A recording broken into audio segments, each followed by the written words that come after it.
Hey everyone, this amazing ESO Network show is brought to you by our fine sponsor, Amazon.com. Please remember to shop Amazon for all your geeky needs, no matter what time of the year it is. All you need to do is go to esopodcast.com/ESO Amazon, or click on the Amazon banner on the ESO Network webpage to go to our e-store. It's the best way to shop and the best way to support this program, and it doesn't cost you anything extra. Okay, that's enough of me babbling for now. Now on with your regular scheduled show.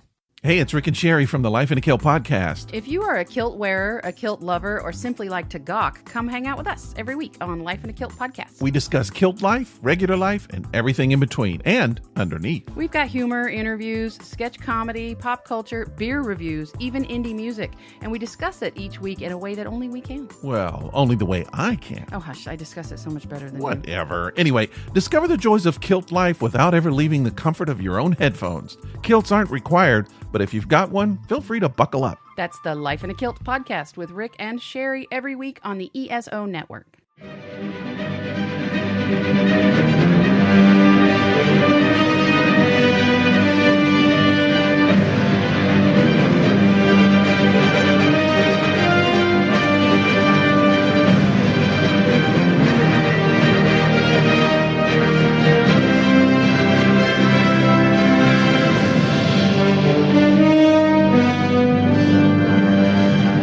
Hello and welcome again to the Monster Sci-Fi Show Podcast. I am your host, the Monster, back to give you a bit of a different podcast that I've done in the past. This is not a sci-fi news podcast. This is not my verses or my rewatch series or even for my library podcast on page 49. The podcast that I'm planning to do is, if you know, on past episodes, I've always mentioned in remembrance of someone who has passed. And I think I started this when Harv Bennett passed, when I started to do my podcast on a regular basis. Let me not necessarily stop doing that, but I still want to talk about someone who's still with us, and that's Stan Lee. So I would like to celebrate Stan Lee. Back in 2011, I took my wife to see Stan Lee at MegaCon, and I recorded the entire event as an audio clip. So it's about 40 minutes long, but I wanted you to hear, if you've never gotten the chance to hear Stan Lee, what it's like to be in his presence. And I was in awe of him.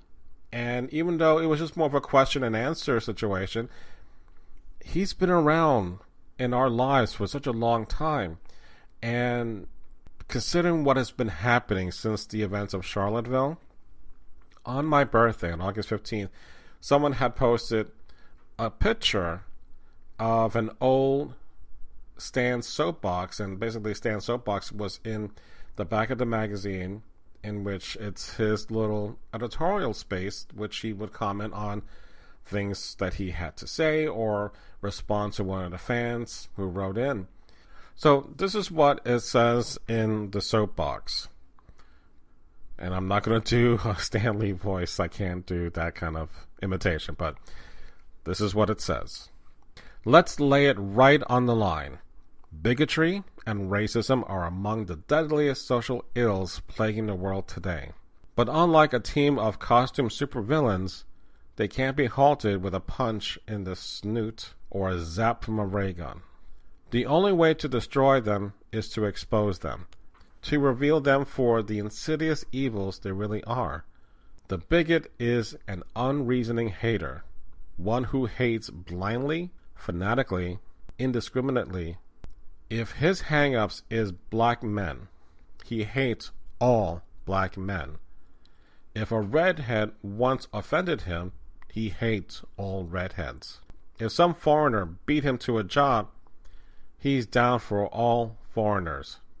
He hates people he has never seen, people he's never known, with equal intensity and with equal venom. Now, we're not trying to say that it's unreasonable for one human being to bug another. But although anyone has the right to dislike another individual, it's totally irrational patently insane to condemn an entire race, to despise an entire nation, to vilify an entire religion. Sooner or later, we must learn to judge each other on our own merits. Sooner or later, if man is ever to be worthy of his destiny, we must fill our hearts with tolerance. For then, and only then, will we truly worthy of the concept that man was created in the image of God, and God will call us all his children. Considering how long ago, and I'm assuming this is back in either the 60s or 70s, when Stan was still the editor-in-chief, it is still applicable to what has happened today, for the events of Charlottesville and whatever events will happen in the future, within my lifetime and within my children's lifetime, and so on and so on. I want to believe that we'll get past this one day, but the environment right now is very toxic. So, I will play something for you that makes you feel happy to be in that moment of joy that I did with my wife at MegaCon watching Stan Lee.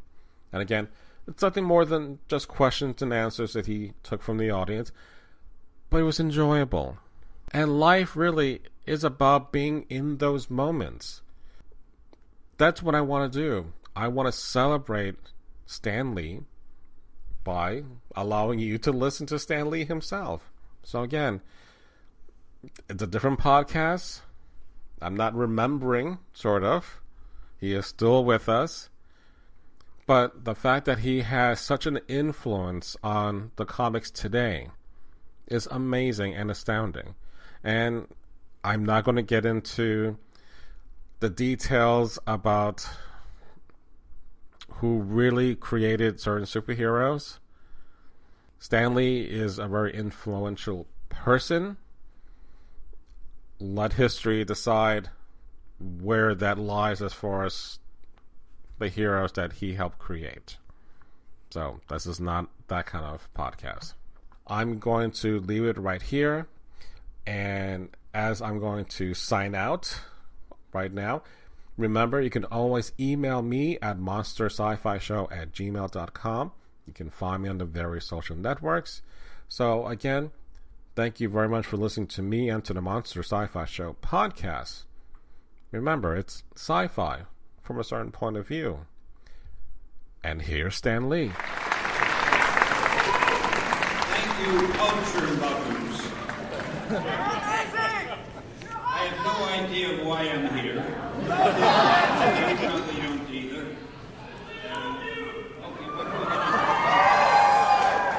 I gotta turn this on. There we go. This is gonna be a Q&A. People are gonna get to ask you questions. Yeah, but we will. What if I don't know the answer? You look at me and I answer it for you. Well, I'll phone it like I always do. You phone it in like you always do. Sure. And now I got one problem.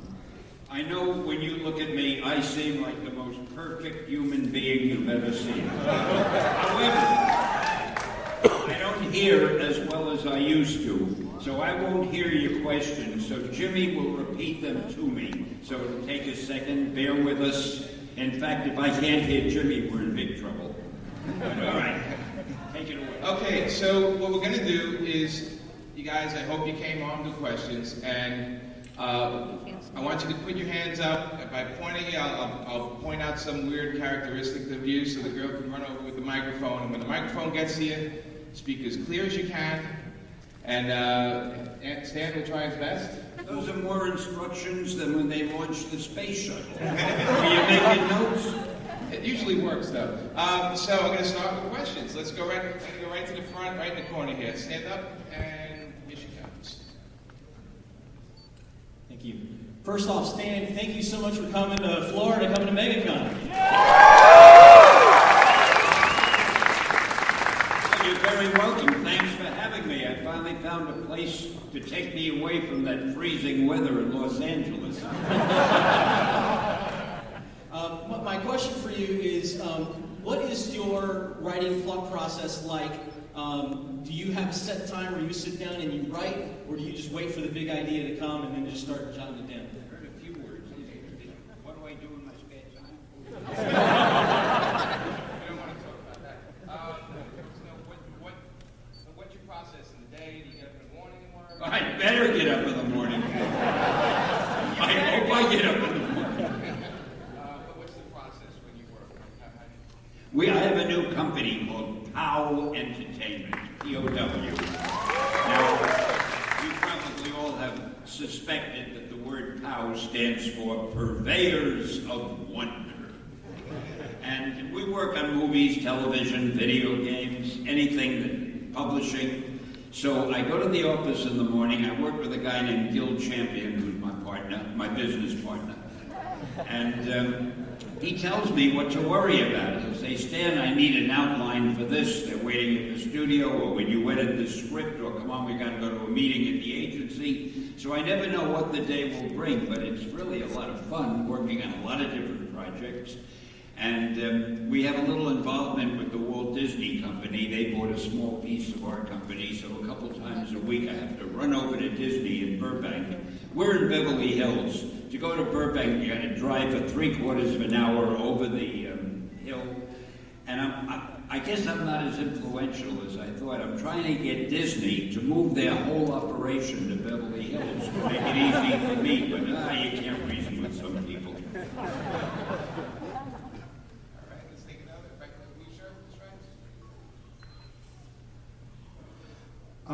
My question is, would you receive suggestions on what a new supervillain or superhero might be? What a new superhero or supervillain might be. Oh, open a suggestion. See, I have this strange hearing thing. I can hear what people say, but I can't make out the words sometimes, especially through the mics. If you talk to me through the mic, I wouldn't know what you were saying. It's strange. Anyway, no, we don't need any superheroes or supervillains. We got them coming out of the drawers in the desks and coming out of the file cabinets and out of my pocket. We don't have enough hours in the day to do the superheroes and supervillains we want to do. Since you got the yellow shirt on, I thought you might consider Banana Man as your next superhero or villain. Banana Man! That's a horse of a different color. I don't know that we have anything as good as Banana Man. Hey, but wouldn't it be funny, years from now, we forget that I was here and this gentleman made that suggestion and we come up with a Banana Man and suddenly a team of lawyers and taxes. I gotta make sure I never do a Banana Man, unless I contact you first, of course. Now, what is your superpower? People slip on your peel or something? All right. Does it give you a great feeling of power to say, there, that?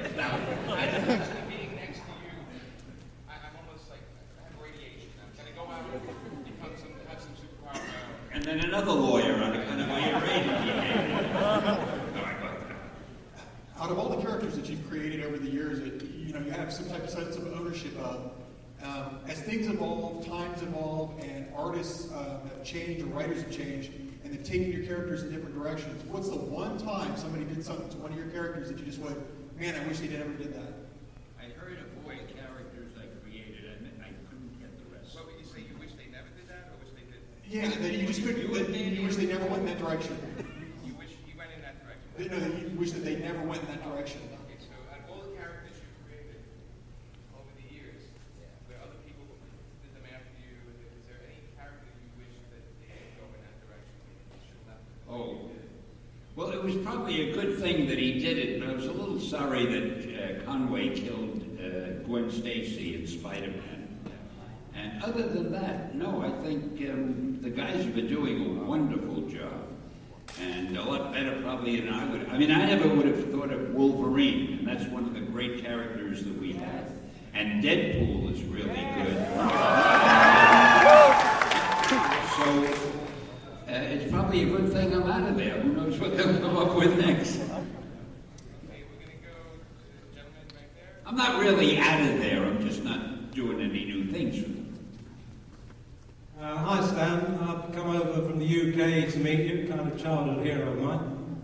By the way, there is a banana man already in the UK, so sorry about that. You're kidding. Who publishes it? T.C. Thompson. Oh, wow, no wonder our books aren't selling as well as that. All that competition. Anyway, I just wanted to know, as I'm meeting my childhood hero, did you have a childhood hero you ever got to meet, or is there someone you'd still like to meet?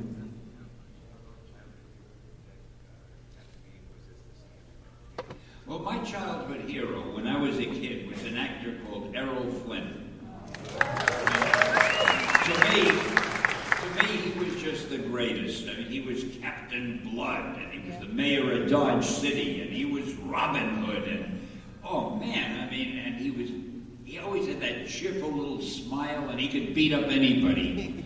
When I was about 12 years old, I'd come out of a theater after I had seen one of his movies, and I had an imaginary sword at my side, and I was looking for any little girl that some bully might be picking on so I could come to her rescue. I tell you, I was so influenced by Errol Flynn. Now I'm just influenced by all the artists and writers in the business because they're all geniuses. I think the books have gotten so beautifully illustrated, and we have writers now in the comic books who are television writers and screenplay writers and novelists, and they wouldn't have looked at comics years ago. Now they all want to write for them. It's a whole new thing, and I ventured far afield from the question, and I'm sorry.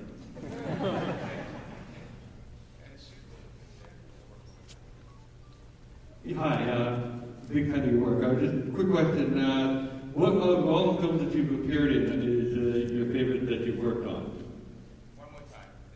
Of all the films that you've appeared in over the years, what's your favorite one you've been in? I have to think about that for a minute. I got a kick out of the Fantastic Four where they wouldn't let me into the wedding. And it wasn't funny, but I liked the Spider-Man where I spoke to Peter Parker and I said to him something about sometimes one man can make a difference. And then the director as I left, he said, I want you to add "enough said." And I thought that was great, so that I said "enough said." Now, they are such perfectionists when they do these movies. Would you believe a month later, he called me back to the studio to do a little voice recording. I said, what's the matter? He said, when you said "enough said," there was just a little something in your voice. I'd like you to say it again. Now, all I had said was "enough said." So in the studio, I said, "enough said." And she said, "That's better." I never understood why one was different than the other. But like I say, they're perfectionists. That went over like a lead balloon, didn't it? Yeah, went all. I'm going to say right over there, stand up, right. Yeah. Hey, we're on the screen, look.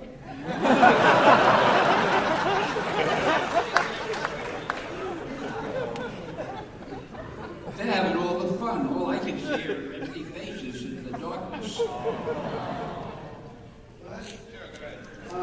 What was your involvement with the Spider-Man musical, and what's your opinion of it?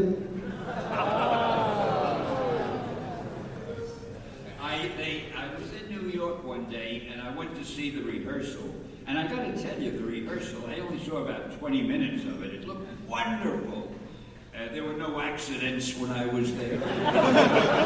Everybody seemed happy, and it looked good, and it sounded good. So I have not seen the whole show. I know there were 1 or 2 critics who panned it, maybe 1 or 200 who panned it, and they are having some difficulties. But you know, the good guys always win. I have a feeling sooner or later, it may be 10 years from now, but it'll turn out okay.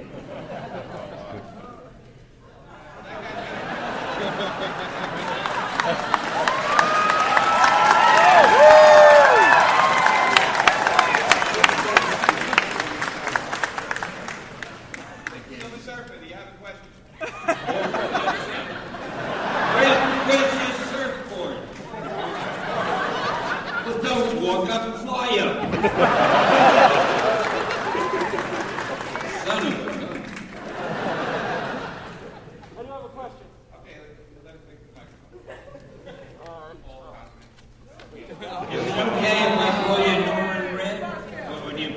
Silver Surfer?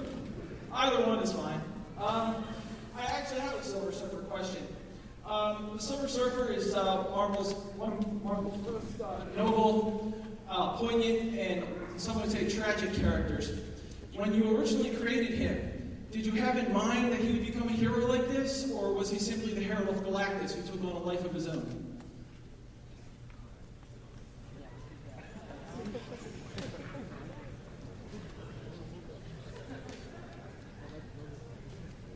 Tell you what happened with the Silver Surfer. I had told Jack Kirby I wanted a story, I wanted to feature a villain called Galactus who destroys planets and how he's coming to destroy the Earth, and I gave him a lot of details about the story. I never gave him a script. I would just tell him what I wanted in the story, and I let him do it his own way. So he brought in the 20 pages or whatever it was of the Fantastic Four story to me, and I looked at it, and I see some nutty-looking naked guy on a surfboard floating around in the sky. And I said, "Who's this?" And he said, "Well, I figure anybody as powerful as Galactus ought to have a herald who goes ahead of him and finds the planets for him to destroy." I think Jack just liked drawing a guy on a flying surfboard, you know. I don't blame him. So, somehow, and Jack just meant him as a throwaway character, just somebody who'd fly off and then call Galactus and say, "Attack the Earth," and we probably wouldn't see him anymore. But the way Jack drew him, the way Jack drew you, you looked so noble and self-sacrificing, and there was something so dramatic looking about the surfer that I said to Jack, "I want to use him more. Let's get an origin for him. How did he happen to be the Silver Surfer?" And on and on. And then I planned how we would use him. And I wanted to make him a character who would always be wondering why we had so many problems on Earth, because we have such a wonderful planet that we live on. It gives us food, change of season. We have everything. It's paradise. And yet we're always having wars and poverty and crime. And the Silver Surfer figured, we're mad. Why are we this way? And I thought I could get a lot of my corny philosophical feelings into the strip with the Silver Surfer. And that's probably the longest answer you want to hear. But that's what happened, and that's how the Silver Surfer came to be. That's how you came to be, and you've done a great job.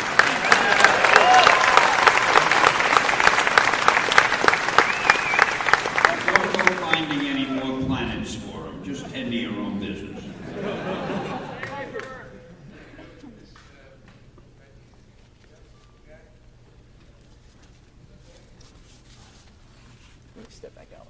Out of all your favorite superheroes, who's your favorite? Me. I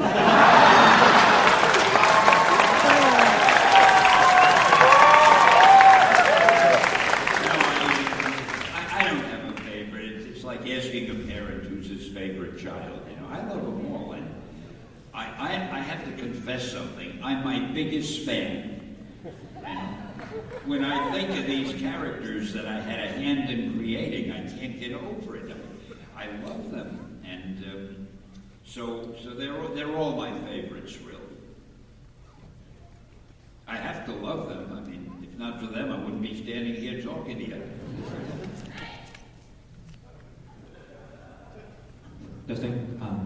What advice would you give to someone who wants to be an aspiring artist like you did?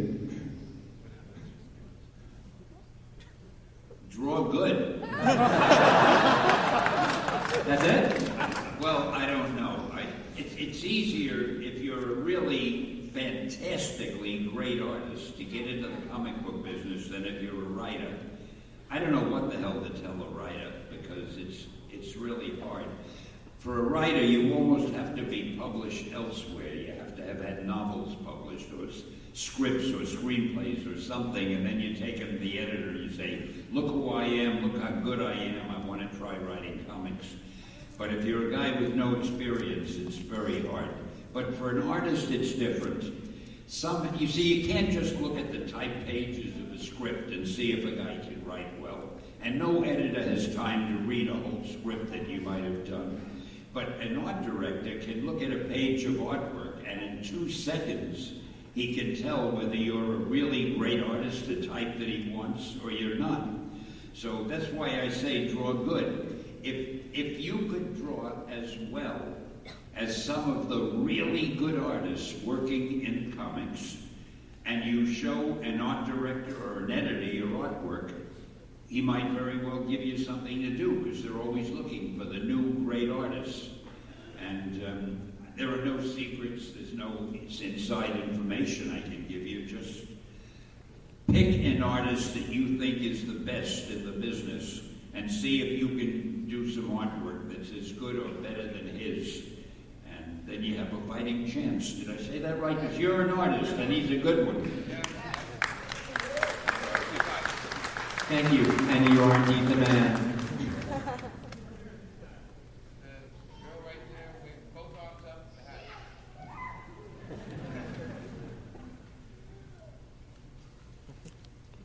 Hi, first of all. So with all the comics that's come out, there's like such a big action and sci-fi genre now. What do you think about movies like Sucker Punch or Cowboys versus Aliens and like the expansion of that whole genre and how crazy it's been?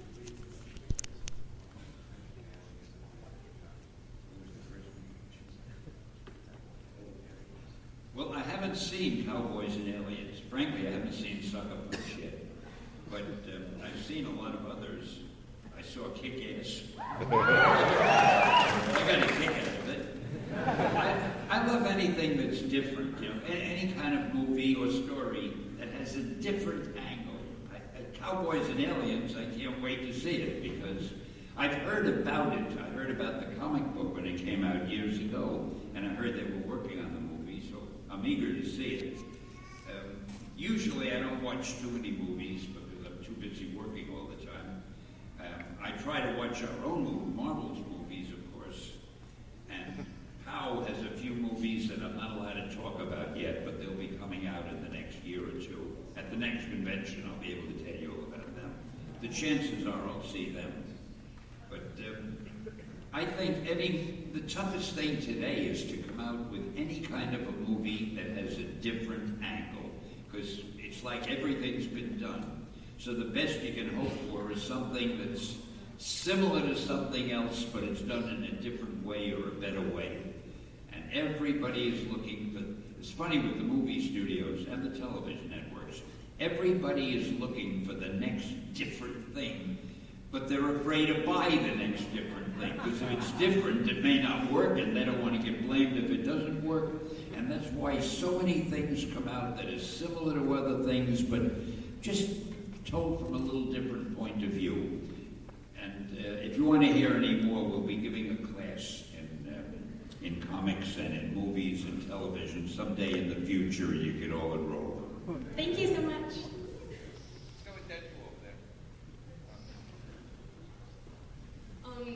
Is there any superhero that you want to have his or her own movie that doesn't already have one? Is there a superhero I want that is the rest? Oh yeah, sure, a lot of them. I'd like the Black Panther to have his own movie. I'd like Doctor Strange to have his own movie. But the thing is, believe me, they will. Because they're developing every one of the Marvel characters that have any chance of being, you know, every one that we've featured. There's even a guy working on Ant-Man right now. Stay with us, more to come. I picture somebody, he said, waving his arm. That's the way to get attention. So, I have a question. Obviously. Why is there such a disconnect between the Bruce Banner character and the Hulk in the movies, whereas the Hulk in the movies is really dumb, but in the comic books, he's actually a semi-intelligent character? Like, I think I got it. Why is there a difference between the Hulk in the movies and in the comic books? In the movies, he's really dumb. Right. Yeah.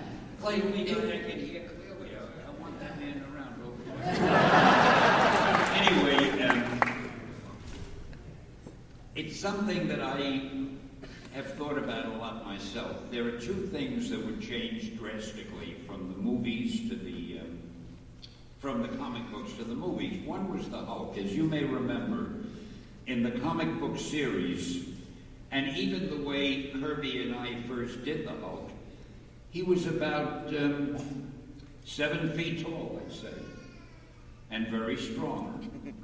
And in the movies, they made him about 20 feet or 25 feet tall, and even stronger and dumber. No, he wasn't really dumb. I don't know what he was in the movie. I can't figure it out. Thank you. See why I keep this man up here? Anyway, another thing that I think that they changed him the way they did. When they do big movies today, superhero type movies, they know the audience loves special effects, and the audience wants to see things that are bigger than life on the screen. So I think they felt if they do him the way Lou Ferrigno played him in the television series, just as a big guy, it wouldn't be enough for the superhero fans that would go to the movies. So they made him very big and a million times stronger than he was in the television series, or even than Jack and I had written him. So the same with the Sandman. If you saw the Spider-Man movie with the Sandman, when we had done the Sandman, he was a guy with normal size, except he could turn his body into sand or he could make it rock hard. And that was enough to make him a real tough villain for Spidey to fight. But again, they probably felt that wouldn't be enough of a special effect for the audience. So as you may remember, they made him as tall as they wanted him to be. He could have been the size of a skyscraper and blowing through the city. And so they tend to exaggerate so many things, and the reason they do it is they feel the audience expects to be overwhelmed by the things that they see on the screen. So they want everything to be bigger or more colorful than life. And that's it. That was another dull answer. And why am I getting so dull all of a sudden? I'm getting too practical. I don't like being practical. There's a guy I know in the audience who's like the biggest fan of yours. He's the huge fan. No, I told you I'm the biggest fan. The second biggest fan. And he does a pretty good imitation. Would you like to see it? Yeah. Elsie, come on up. Come on up, buddy.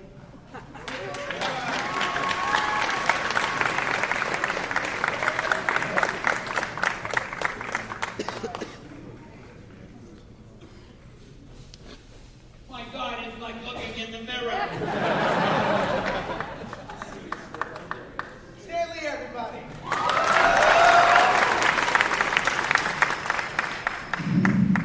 Please don't get mad at me for this. Ladies and gentlemen, it's me, Stanley, here with my pal Jimmy Palmiotti, by the way. Where was I? Any questions that you want me to answer? Because I'll make up a whole load of crap, because I'm not Stanley. I want to thank you, Stan. By the way, I got to ink a story that you wrote featuring you and the Thing.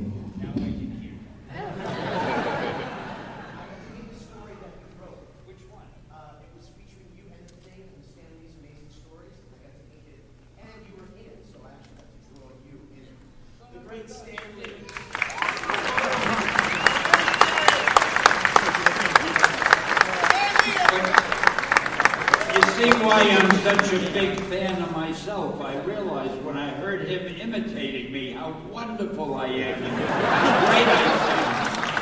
Thank you.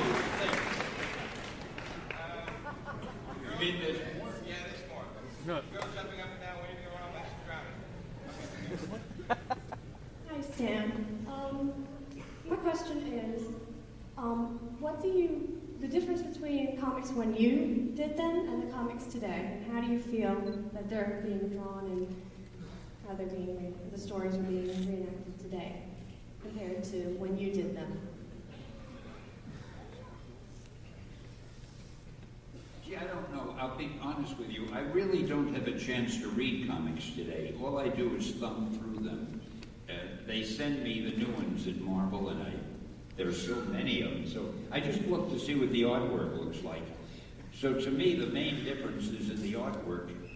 It's the fact that when we drew them, when Kirby and Ditko and Romita and Buscema and Gil Kane and all the guys, Gene Colan did them, they looked like comic book artwork. But today, with the computer coloring, they begin to look like illustrations, like paintings. Like it has a different look. Some of the books, I guess, maybe are still comic booky, but most of them look like a step above comics. They're like more serious. So I guess that's a good thing now that they've got the computers to make all that great coloring. But other than that, I don't know. As far as the stories go, I don't read them, so you would have to tell me what the difference is. They're not Stan Lee, so they're not as good. That's all there is to it. Thank you, Stan.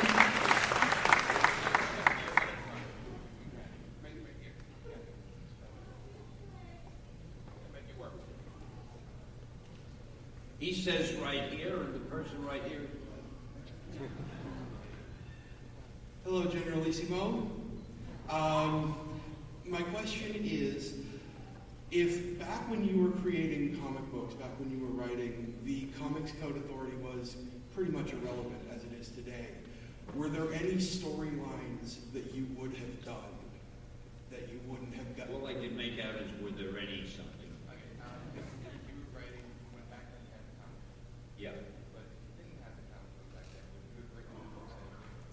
No. I never cared about the comic code. Our books were never that sexy or violent, and I'll tell you a funny story about the code, though.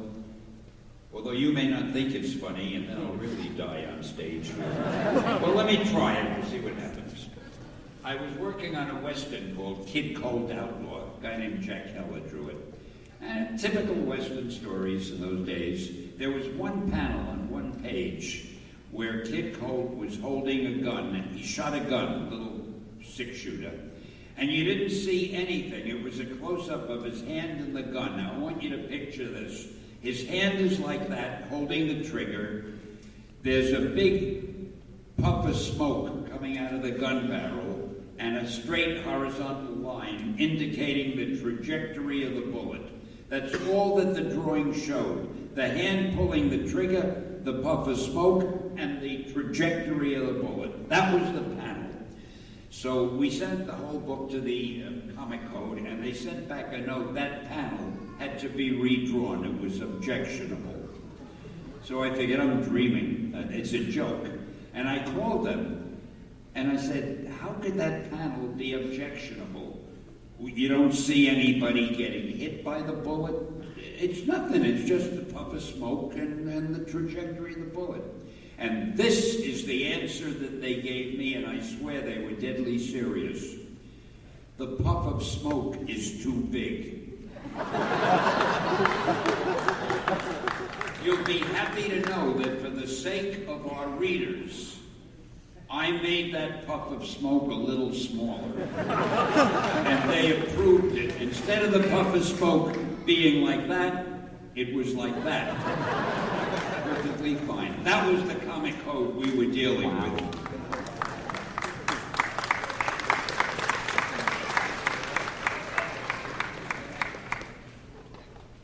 Don't draw any puffs of smoke in your strips.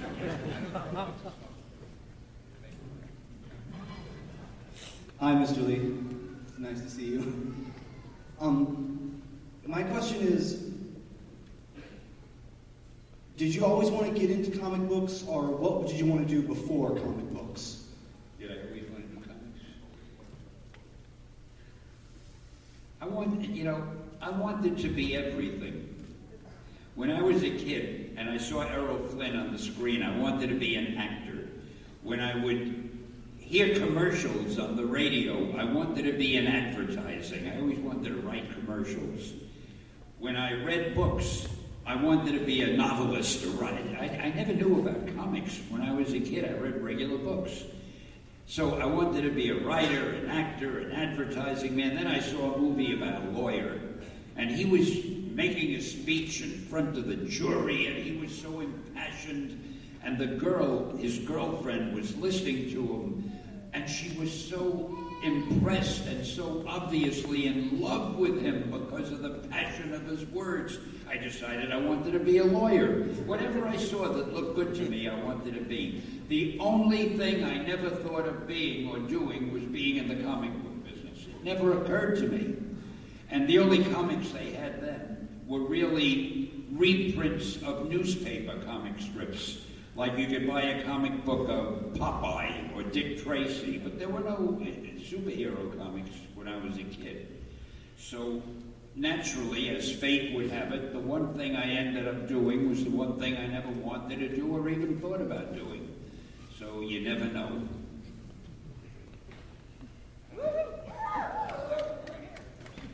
Thank you.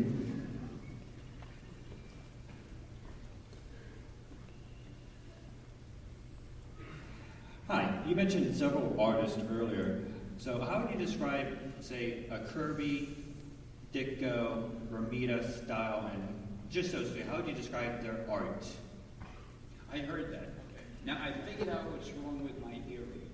You see, that microphone didn't muffle, the words came clear. Most people who talk in the mics, for some reason, the microphone, that was very clear, and I want you in all my audiences. Okay, now I forgot the question. How did I decide what artist to use? Was that it? Oh, how would I describe their style? You mean to you? To the audience? What if they don't want to hear it? What if you're the only guy who wants to hear it and they got to sit and listen to it because you asked? I want to hear it. But anyway, the way I would describe their style, Jack Kirby was, I gave him that nickname, Jack King Kirby. I was giving everybody nicknames. Genial Gene Colan and Darlin Dick Ayers, and on. Sturdy Steve Ditko. And I wanted to find something that would go with Jack, and I thought Jack King Kirby sounded good. I called myself Smilin' Stan, because once in a while I smiled. But anyway, that is not your question. Jack Kirby was the guy that I hoped everybody would draw a little bit like, in the sense of the way he could put more drama in a story with his drawings than anybody else. He could just have a guy's face talking, and it looked interesting and dramatic. And his action was sensational, and his imagination. If I would ask him to draw some kind of a thing, when he drew it, it was much more exciting and fantastic than I had even imagined it would be. So to me, Kirby embodied everything you could want in a good comic book artist. And thank you, Kirby Files. Steve Ditko had a totally different style. It was simpler. It was not impressive looking at first glance, but it told the story beautifully, clearly, beautifully, and he put a lot of drama in and gave every panel a lot of thought, and people really loved his Spider-Man and his Doctor Strange. John Buscema, to me, was the Michelangelo of the artists. He was the greatest artist. I mean, he could draw a body perfectly. He just was a great illustrator. John Romita was beautiful to work with, and he could imitate anybody's style. When Ditko left Spider-Man, Romita took over, and the first few issues looked as if as if Ditko had drawn them. But then Romita got into his own style, which was beautiful. He used to draw romance strips, so I loved the way he drew girls. I could go on and on. We had 100 artists, but I think that gives you an idea.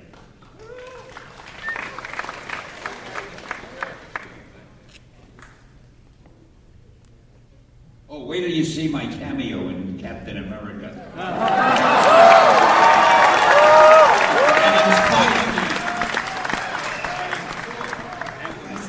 Spider-Man is very funny. Wait till you see that. I was actually just about to ask you about Spider-Man. How do you feel about the new layout of the costume for the Amazing Spider-Man movie?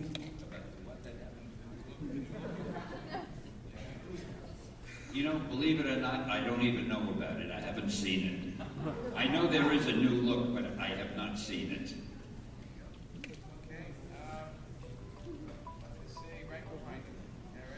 When I did my cameo, Spider-Man wasn't in the scene with me, so I didn't see it. You know, I want to tell a quick story. I was at a party once, and you were sitting there on the couch, like relaxed with Lucy Lawless. Lucy, Zena, she played Zena on the show Lucy Lawless, the actress. Lucy Lawless, yeah. And I've always been jealous, you know, of Stan. Stan is the man. But he was like hanging out with Lucy Lawless on the couch, like, and it was just like the greatest thing I've ever seen. And I wanted to take a photo, but I figured if I did, it would be on the front page of every newspaper, so I didn't, out of respect. But you're my hero for that, because, I mean, just unbelievable. Anyway. She was a very nice gal, too. She was married, so all we were doing was hanging out. And I was married, too, so we were really just hanging out. Did you expect Spider-Man and all your characters to be as big as they are now, like when you first wrote them?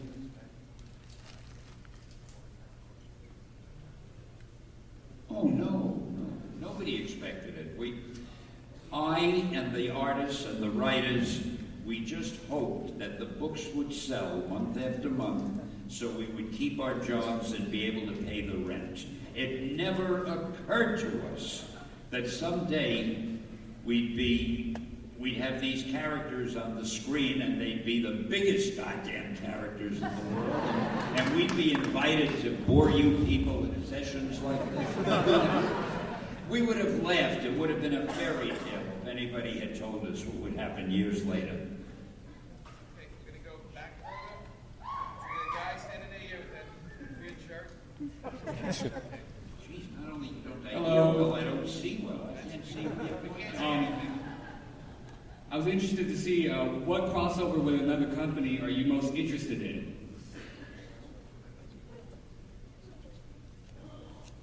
What do you mean by crossover? Like, you know, I know you guys dabbled with DC characters sometime. I know you've done Army of Darkness. What personally would you like to see as a crossover with your characters and another company's characters?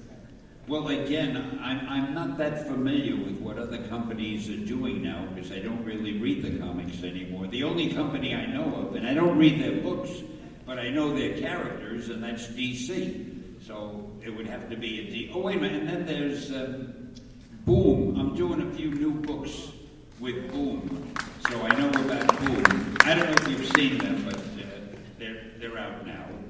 And I'm doing another new thing called Stan Lee's Comics with, of all people, the outfit Archie that does Archie, Betty, and Veronica.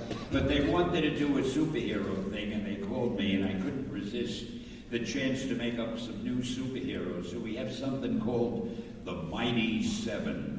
And it's the world's first reality comic book because I'm a character in it, and the Archie offices are featured in it, and it's about the comic book business and the superheroes. So I don't know, it'll either be the biggest success or the biggest bomb that ever came out. But I think it's kind of cute. You'll be seeing it in a while, so I hope you give it a look. Which probably didn't answer this question at all. Don't worry about it.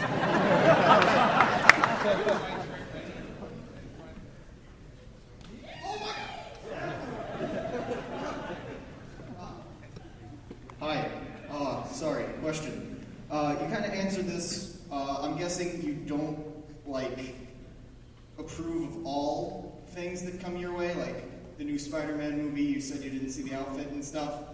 Have you ever seen anything that you're wow, I made that, and that's completely taken out of context, or something like that? I know I see shows all the time on the Disney Channel or Cartoon Network, and I'm like, Thor is not what? I don't know. It's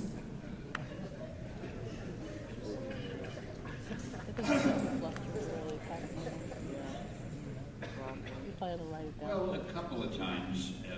In the Fantastic Four movie, they did Dr. Doom in a way that I had not really envisioned him. And as I mentioned, I didn't envision the Hulk or the Sandman being that big.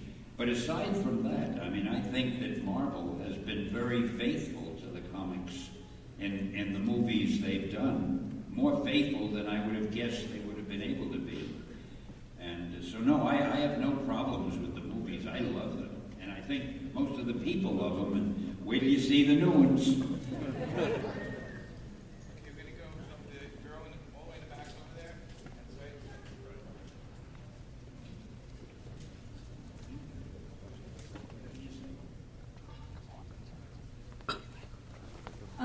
What is the one question that you've been hoping to be asked but haven't been asked? Is it time to quit yet? No, I'm only kidding. I don't really hope to be asked any questions. I usually hope people won't ask me any questions so I can get my work done.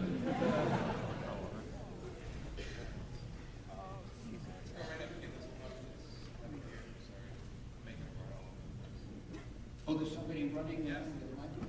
Give it up for our microphone girl, everybody. Give it up for her.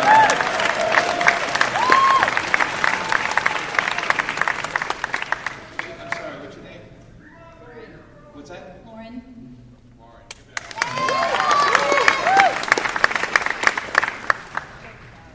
So, being such a pivotal part of the comic book industry and really setting the standards for what a lot of we enjoy today from modern comics, what do you get out of these conventions? What are these conventions all about to you? What's mech economy to you?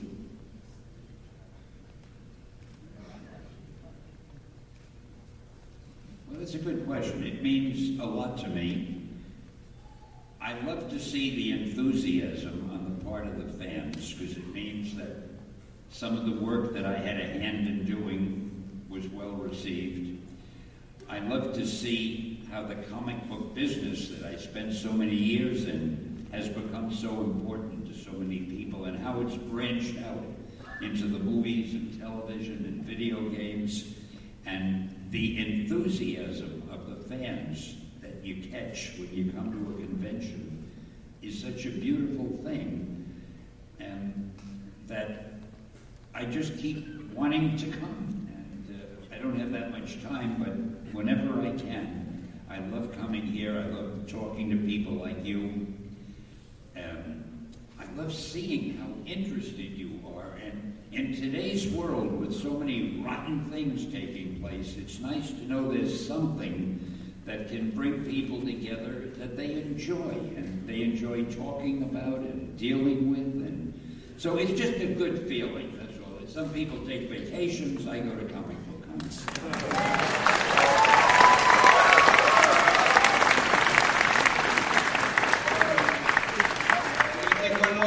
It's going to be right here in Man in the Hat, and we're going to cheer on Stan for 10 minutes straight after that. All right? You have, along with Jack Kirby, the best run on the Fantastic Four in my life. What's your favorite run on the Fantastic Four? Like favorite issue or favorite run or storyline? What's your favorite storyline? I think maybe the Galactus Silver Surfer one. The reason is when I used to lecture at colleges, very often they would ask me questions, and inevitably one question would be, tell us about the Galactus trilogy. And I love the sound of that. It's like, tell us about the Harvard Classics or about War and Peace, you know? So, yeah, I like that trilogy. Okay, well, everybody, I want to thank Stan for coming out.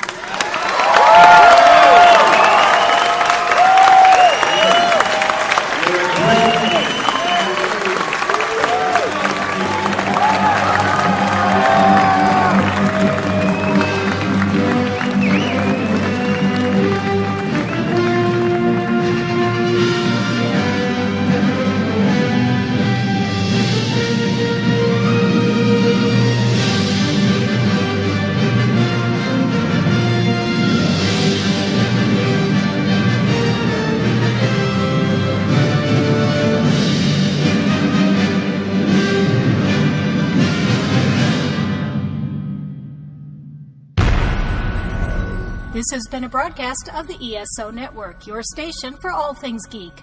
classic, current, and beyond. Be part of the crew at ESONetwork.com.